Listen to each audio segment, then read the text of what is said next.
All right, hello.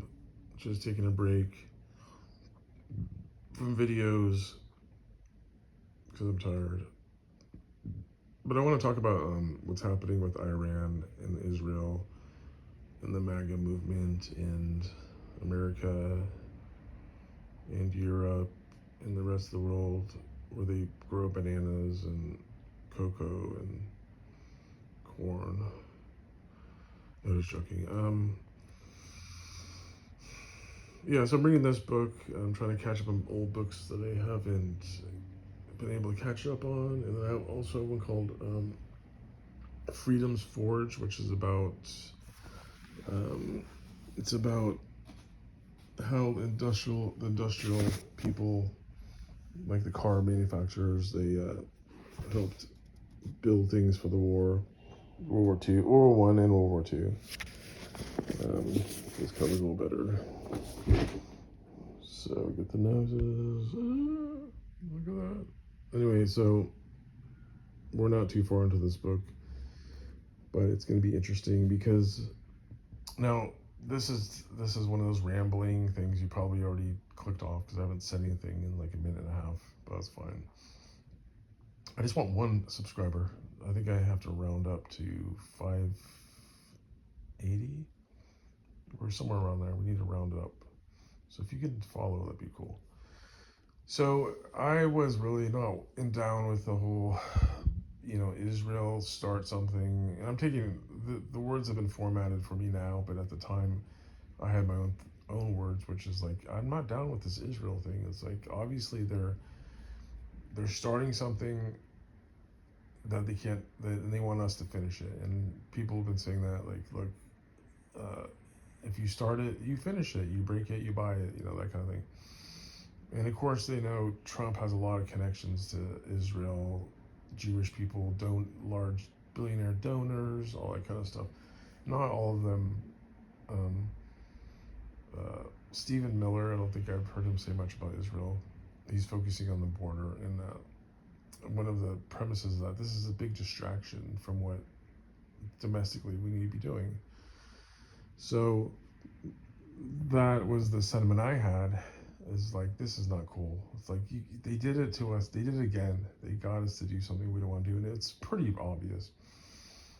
So I wasn't down with that, and it appears now that stuff's gonna happen if you start. What is it? Scott Ritter. He said that he had a story. If you if you want to like dismantle a hornet's nest, you need a plan, and if your plan, you need a plan, and like if you don't have a plan, you're kind of like still have to deal with the hornet's nest if you knock it down, and that plan is going to come sooner or later, but the hornets are going to be coming after you regardless.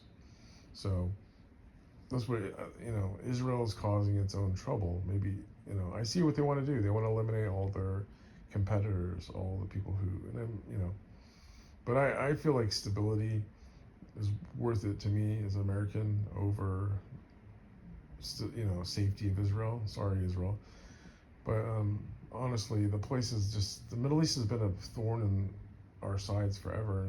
And America's, we took down the Shah of Iran and all that stuff. Oil. There's histories, and that's a reality.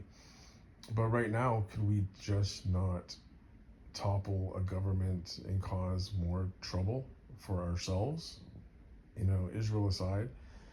And we do fund Israel. If you're a neophyte, like we do pump everything into Israel that they want, militarily wise. So they can't really survive without us.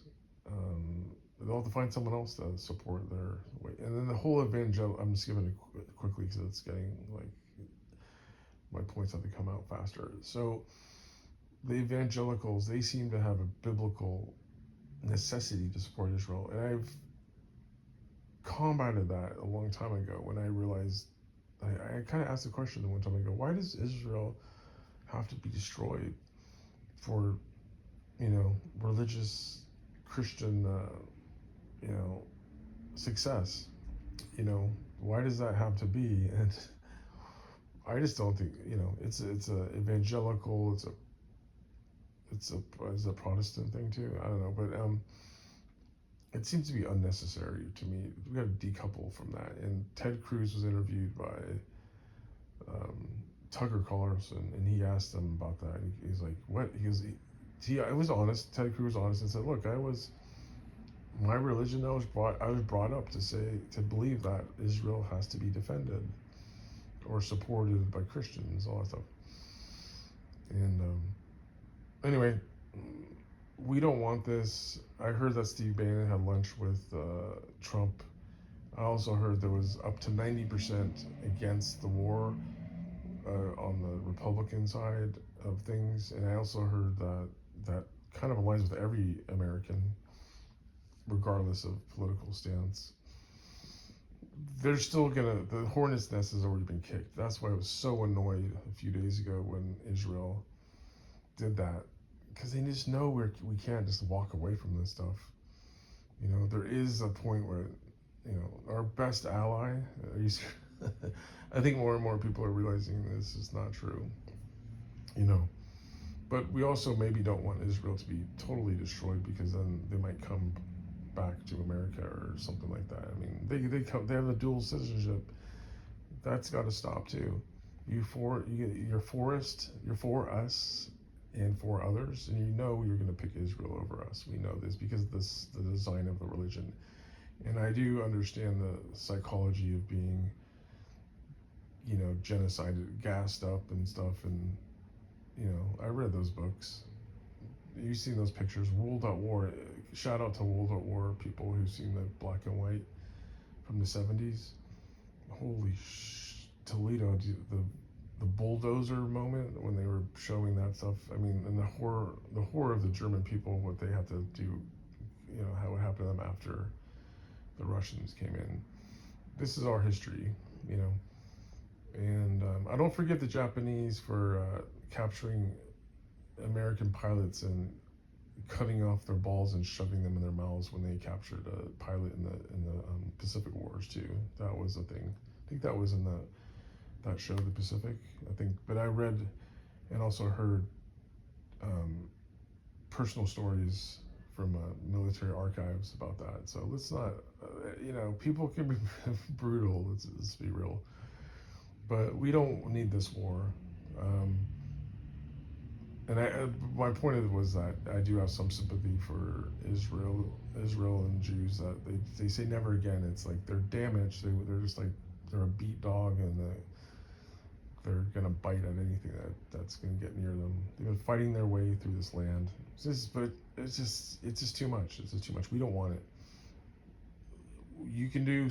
I mean, it's the die has been cast to a certain point. But seriously, don't bring us into it. And I think that's what we have to minimize our involvement in this whole distraction from regular life.